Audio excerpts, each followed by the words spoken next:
Dr. Ekta Bhushan, Assistant Professor, Indira Gandhi Institute of Physical Education and Sports Sciences, University of Delhi. Today we are going to study about effect of exercise on cardiovascular system. Many people know that regular exercise can aid in weight loss, improve your mood and boost energy. But did you know that exercise has both short and long-term effects on cardiovascular system? The cardiovascular system delivers nutrients and oxygen to all cells in the body and consists of heart and the blood vessels. In order to gain short and long-term benefits on your cardiovascular system, you will need to exercise regularly. It is advised that you perform light exercise such as walking for at least 30 minutes 5 days a week. Alternatively, you can perform moderate exercise such as running or bicycling for at least 30 minutes 3 days a week. The cardiovascular system undergoes drastic changes during the immediately after intense exercise. Even more importantly, the cardiovascular system makes long-term and beneficial adaptation to the demand of a regular exercise regime. During exercise, the cardiovascular system is called upon to meet the increased need of the body in many ways. The cardiovascular system rushes oxygen to hard-working muscles, return used blood to the lungs to be reoxygenated and delivers fuel to the active tissues of the body. The cardiovascular system undergoes drastic changes during and immediately after intense exercise. Even more importantly, the cardiovascular system makes long-term and beneficial adaptation to the demands of regular exercise regime.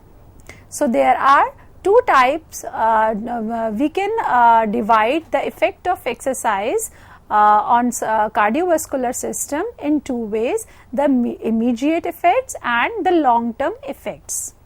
Let's start with the immediate effects. First effect is increase in heart rate. One of the short-term effects of exercise is an increase in your heart rate. Actually, your heart rate will begin to rise before you even start to exercise. Your brain realizes you are going to work out and releases adrenaline to speed up your heart in preparation for the upcoming exertion. This is called the anticipatory response. Heart rate will continue to rise in direct proportion to the intensity of exercise until maximum heart rate is achieved. The second one is increase in stroke volume.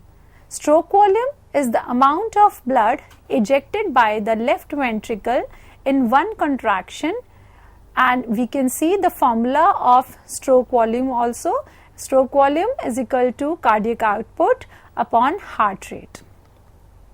So stroke volume is the amount of blood that is pumped out of the left ventricle to the body with each heartbeat. Stroke volume increases with physical activity because your exercising muscles need more oxygen and nourishment, which are both received from the blood.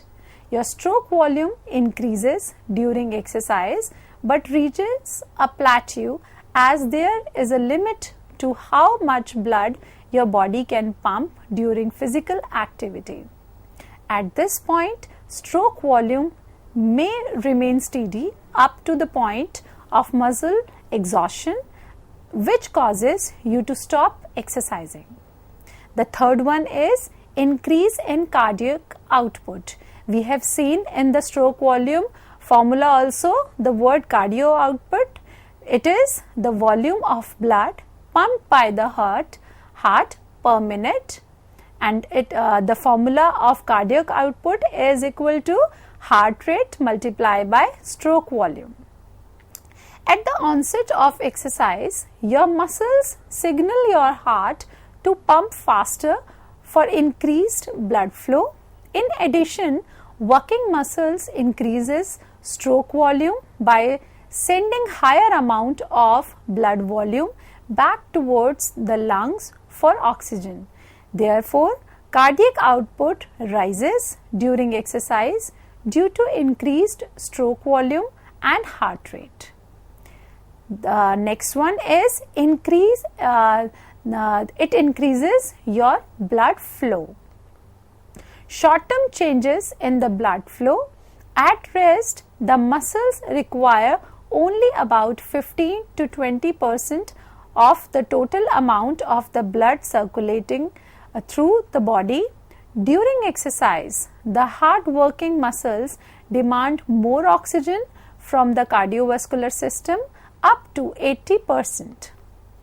In response, blood is shunted away from the digestive organ, kidney and liver and redirected to the skeleton muscles. Blood flow to the skin also increases.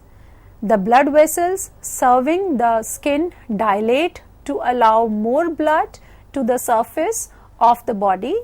It helps to cool the body down during exercise.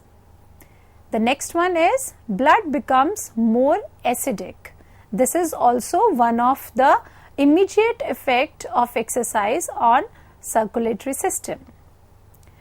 Your blood pH level of acidity in your blood becomes more acidic. Your body uses byproduct of carbon dioxide to buffer the hydrogen ions in your bloodstream.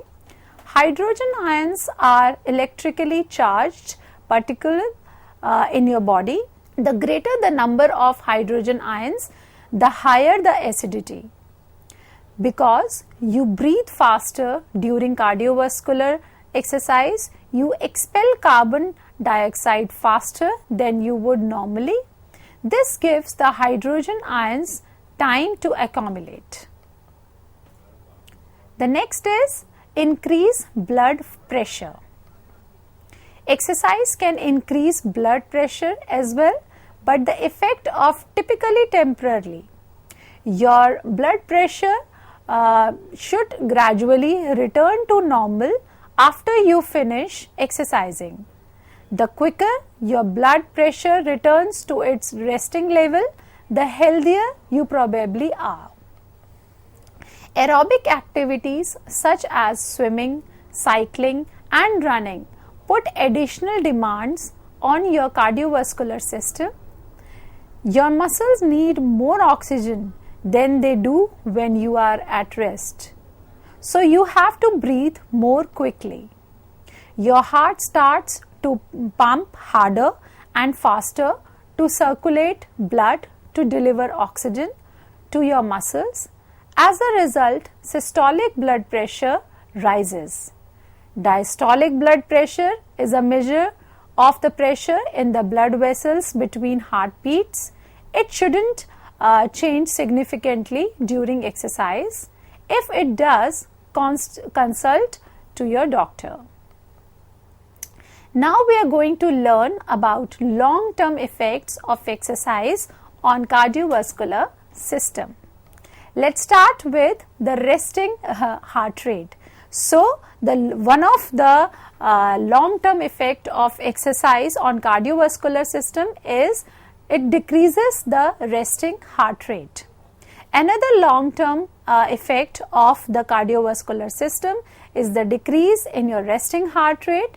It decreases because during the period of time the body adjusts to the exercise. Sedentary periods become much more easier for the heart to handle, making it easier to pump more blood.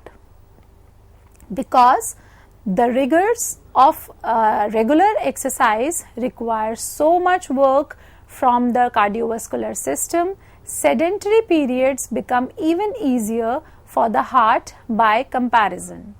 The heart eventually becomes more efficient and no longer needs to beat as quickly to supply the body with blood while at rest. The next effect is cardiac hypertrophy or we also call it called as athlete's heart. In this effect, the athlete's heart become larger. The heart adapts to physical demands by enlarging, especially the left ventricle. Enlargement increases the cardiac output, the amount of blood pumped with each beat of the heart. The exact type of adaptation depends on the nature of the physical demand. There are two types of demands, static and dynamic. Static demand involves smaller group of muscle under extreme resistance for brief period. And for example, if in weightlifting, dynamic training involves larger group of muscles at low resistance for extended period of time. Examples are aerobic training or tennis or any game. Cardiac enlargement is associated with dynamic training. The heart's response to static training is hypertrophy, thickening of the muscle walls of the heart. As the wall of the heart adapts, there are changes in the electrical conducting system of the heart because of the larger volume of blood being pumped with each heartbeat. The heart rate when at rest decreases below the normal level of non-athletes. The next one is stroke volume.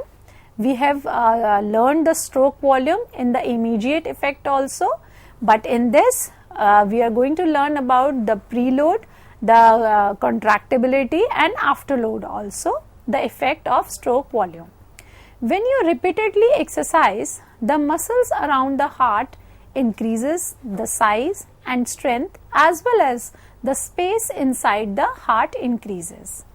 This means that you can pump more blood in a single beat because the contractions your heart produce are much bigger and stronger as a result of cardiac hypertrophy.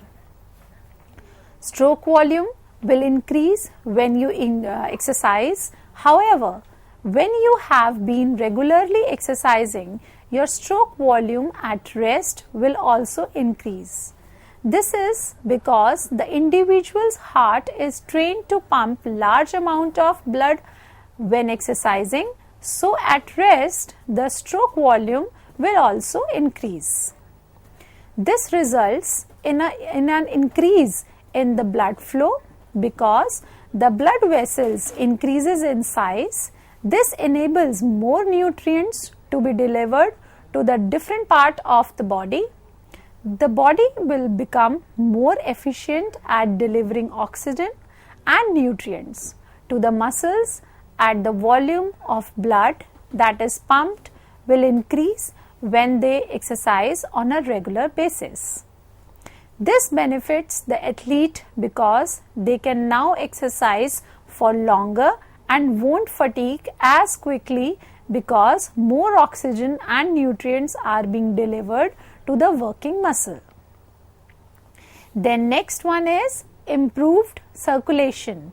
So it improves the blood circulation, and this is a long-term effect of exercise. In response to the need to supply the muscles with more oxygen during exercise, the body increases its number of capillaries. The smallest blood vessels in the body, existing capillaries also open wider.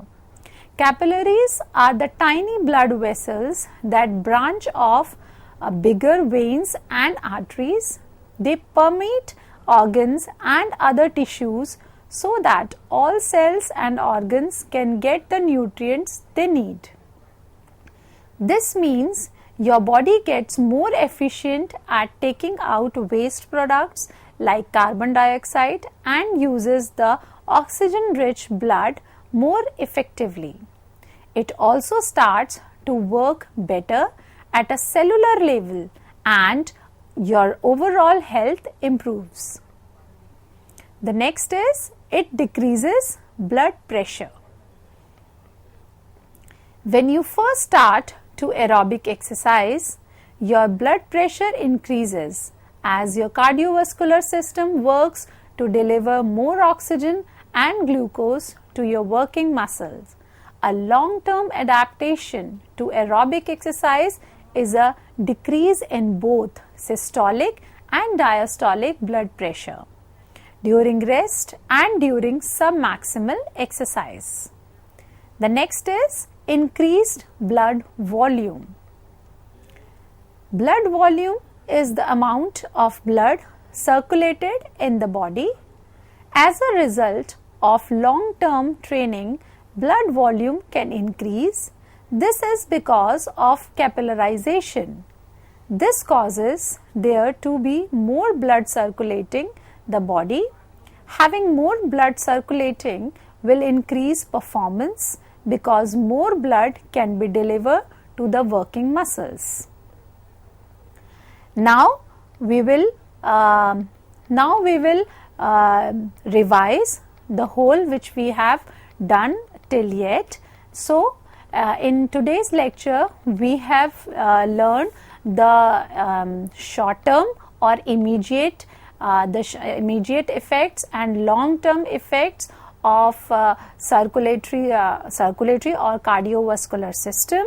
In immediate effect, we have learned first we have learned the increase in heart rate, which I have already told you. When we start doing exercise, the heart rate is increased. The second one is increased in stroke volume. Just to start the exercise or during the exercise, stroke volume increases because the cardiac output and heart rate is also increased. Then the third one is increase in cardiac output. I have told you that cardiac output is the volume of blood pumped by the heart per minute. So, earlier also we have learned that it increases the heart rate and stroke volume, so automatically cardiac output will also increases. Then it increases the blood flow because the vasodilation of the veins or arteries, the increase of blood flow is very obvious, and this is also one of the short term effect. Then the blood becomes more acidic. As I have told you, your blood pH level of acidity in your blood becomes more acidic. Your body uses byproducts of carbon dioxide to buffer the hydrogen ions in your bloodstream. So that's why the blood become more acidic. Then we have learned the increase, it also increases the blood pressure. So exercise can increase the blood pressure, but the effect are typically temporarily. When we do exercise, it is very obvious to increase by increasing the blood pressure. So it is a temporary effect.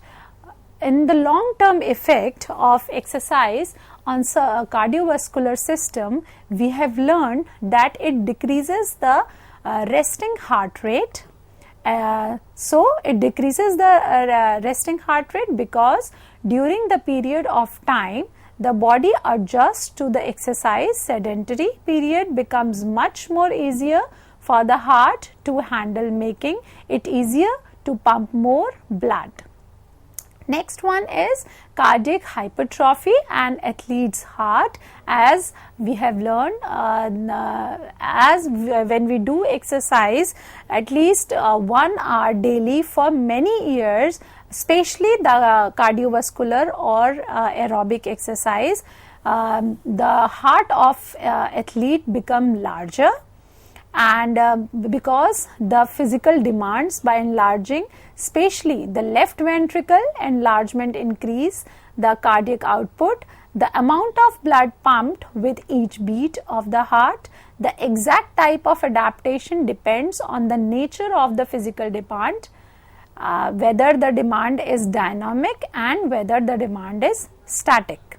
So then another, we have learned the stroke volume. In stroke volume increases in the immediate effect also, and when you repeatedly exercise, the muscles around the heart increases the size and strength, as well as the space inside the heart increases. This means that you can pump more blood in a single beat, because the contraction of your heart produces are much bigger and stronger as a result of cardiac hypertrophy. So the stroke volume also increases. Then improved circulation, it improves the blood circulation in the whole body. It is the long-term effect of exercise in response to the need to supply the muscles with more oxygen during exercise. The body increasing its number of capillaries, the smallest blood vessels, and because of capillarization, the blood flow in the body increases. Then it decreases the blood pressure in the long-term process. When you first started to aerobic exercise, your blood pressure increases as your cardiovascular system works to deliver more oxygen and glucose to your working muscle. A long-term adaptation to the aerobic exercise is a decrease in both your systolic and diastolic blood pressure during rest and during submaximal exercise also, and increases the blood volume also. So blood volume is the amount of blood circulating in the body. As a result of long-term training, blood volume can increase. It is because of capillarization. This causes there to more blood circulating the body. Having more blood circulating will increasing performance, because more blood can be delivered to the working muscle. I hope you understand all the aspects of short-term or immediate training and long-term effect of exercise on cardiovascular system. That's all for today. See you next time. Thank you.